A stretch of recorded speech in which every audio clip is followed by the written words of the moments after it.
I'm the Kaiju no Kami, and we're going to continue Halloween month with 1958's The H-Man. In 1958, Ishiro Honda, Eiji Tsuburaya, and Tomoyuki Tanaka took a break from doing giant monsters and focused a few of their next movies on criminals, policemen, and women.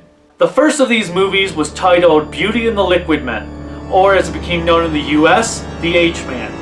Like Godzilla, the creatures found here were created due to the hydrogen bomb, only this time they were man-sized green blobs instead of colossal prehistoric creatures. Like the Big G, this movie was to showcase the horrors of what atomic bombs could do to the world. So let's dive into the seeding unknown of the underworld and the dangerous. The H-Man begins showing us an atomic bomb going off before it moves towards a robbery in progress where the culprit, Masaki, suddenly disappears, leaving only his clothes behind.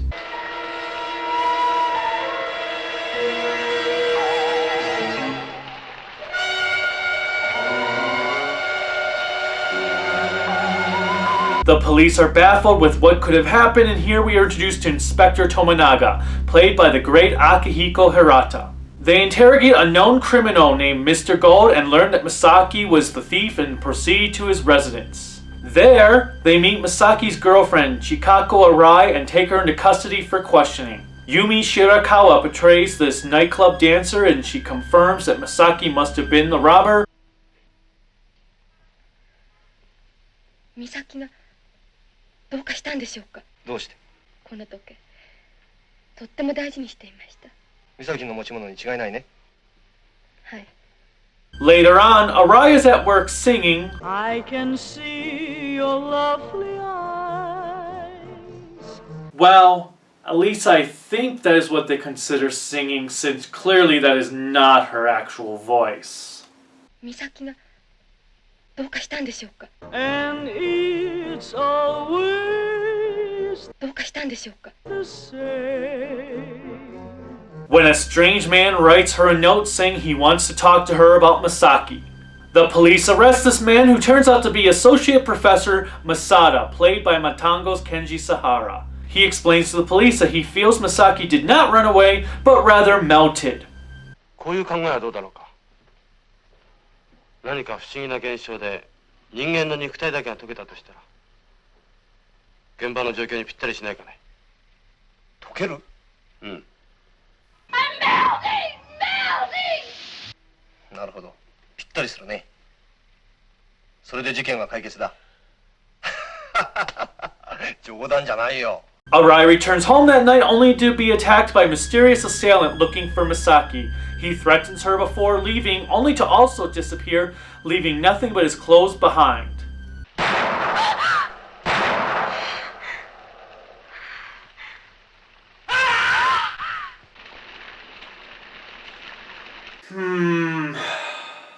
Suddenly my interest in going to Japan is waning a little bit, because by the time this movie ends, Japan is just going to be a giant nudist colony.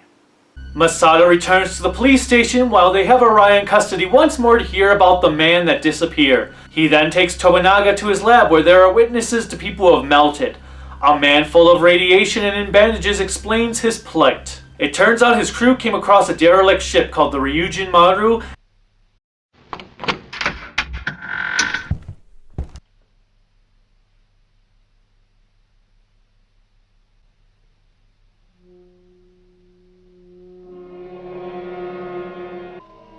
一体何やられたんだろうか。それにしても死骸が一つもないとはな。もう帰ろうよ。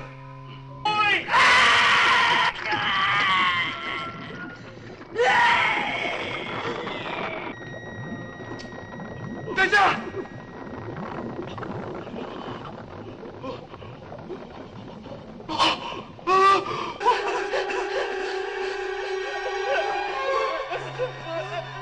You got the touch.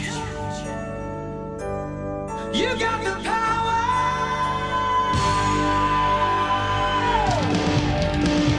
Yeah.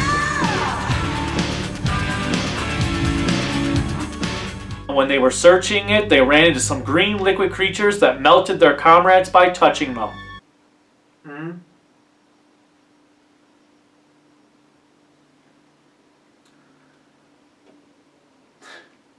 Nah. Masada tells Tominaga the ship was caught in an H-bomb test and the liquid creatures are the result. To prove his theory to them, he submits a frog to radiation and the group watches it as it dissolves into a green liquid-like substance. I'm melting!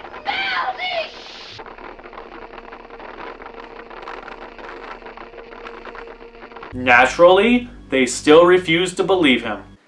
He just showed proof of what he's talking about, and they still don't believe him.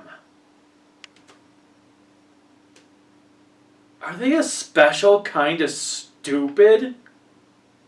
Arai identifies the man who threatened her as Nishiyama, who is part of a gang called the Hanada Gang.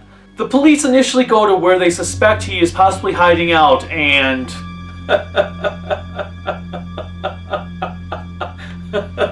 those doors are so paper thin that even Chucky could break through them.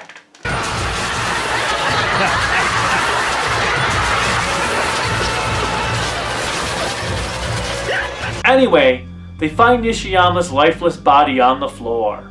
Later, the police swarm the nightclub Arai works at as another man named Uchida is plotting something dastardly, and one by one members of his group are arrested. Uchida is warned of what is going on by one of the waiters and they proceed to escape. Unfortunately, the green blobs decide to attack the club for some reason, and the waiter, along with a dancer, are killed.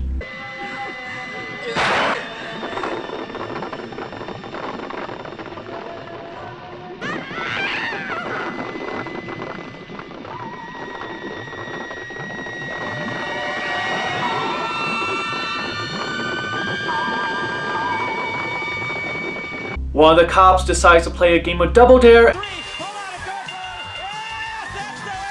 and oozes.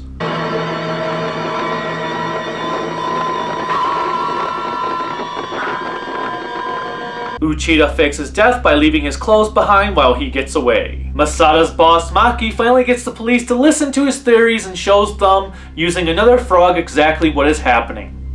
It absorbs flesh on contact like an acid.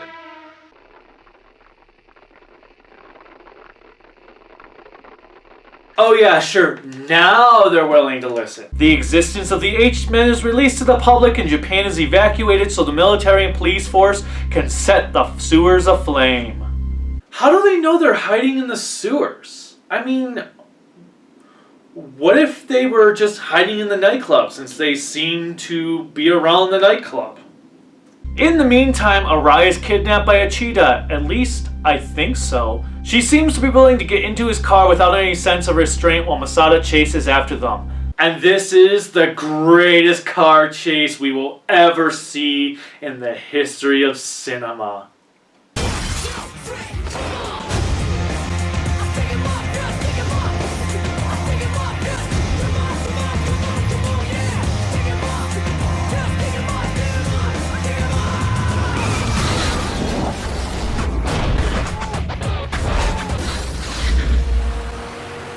Uchida gets away after Masada crashes in the back of a truck and he takes Arai into the sewers to retrieve some stolen drugs she never sold off.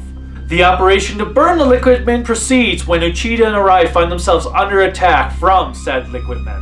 Uchida is killed while Masada rescues Arai, who is too dang stupid to know how to run. Man, what is it with women characters in these type of movies? Some of them just stand there and want to be saved. Others don't understand the concept of turning left when they're about to be crushed by something rolling.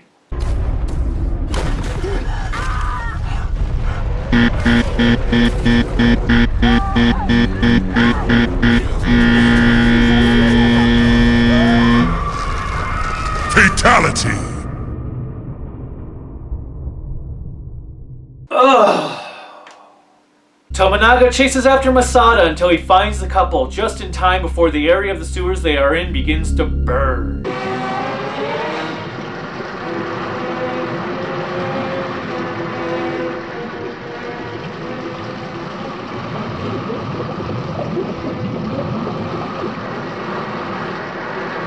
The liquid men are destroyed as Tokyo's sewers and rivers are in a blaze of glory. Professor Mackay believes the H-Men are dead, but warns that additional atomic testing could bring them back.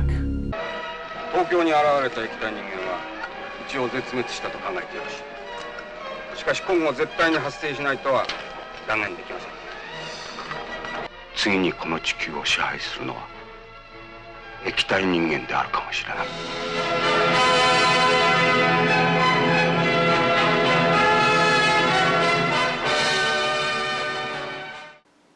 And that brings an end to the H-Man. Shouldn't it be H-Men since there were more than one? And was it Beauty and the Liquid Men or Beauty and the Liquid Man?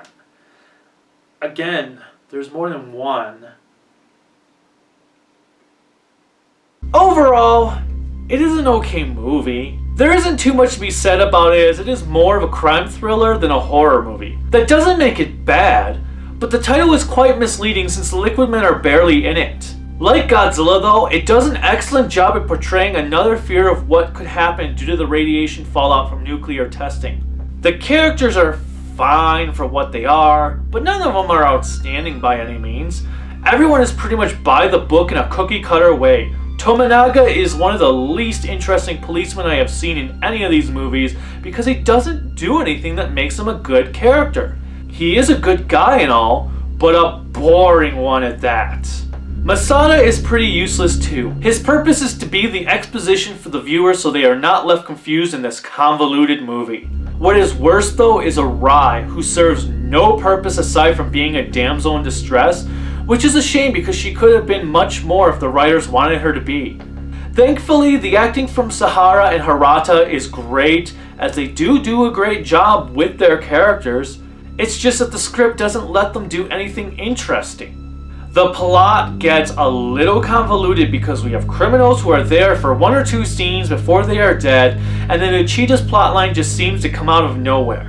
Yeah, he was shown in the club earlier in the movie, but it holds no relevancy to the overall plot, nor does Arai having a stash of drugs hidden away. It is just a mess of a film and one of the weakest movies I've ever seen from the fathers of Godzilla. Thankfully, the effects work is pretty solid. The Liquid Men look good and I like their color. Sadly though, I just can't help but think of them as nothing more than an offshoot of the Blob, which funnily enough came out a few months after this. They even both share similar aspects aside from one being from nuclear radiation and the other one being alien. The flashback scene in the Ryujin Maru is easily the best scene in the movie. It provides the best amount of atmosphere and horror this movie desperately needed. In fact, it would have been far more interesting a movie had it just been set on the Ryujin Maru instead of after and in Tokyo. Even Masaru Sato's score is average at best. It isn't bad, but there isn't really anything memorable to be found here. The worst part of the score is easily the car chase scene.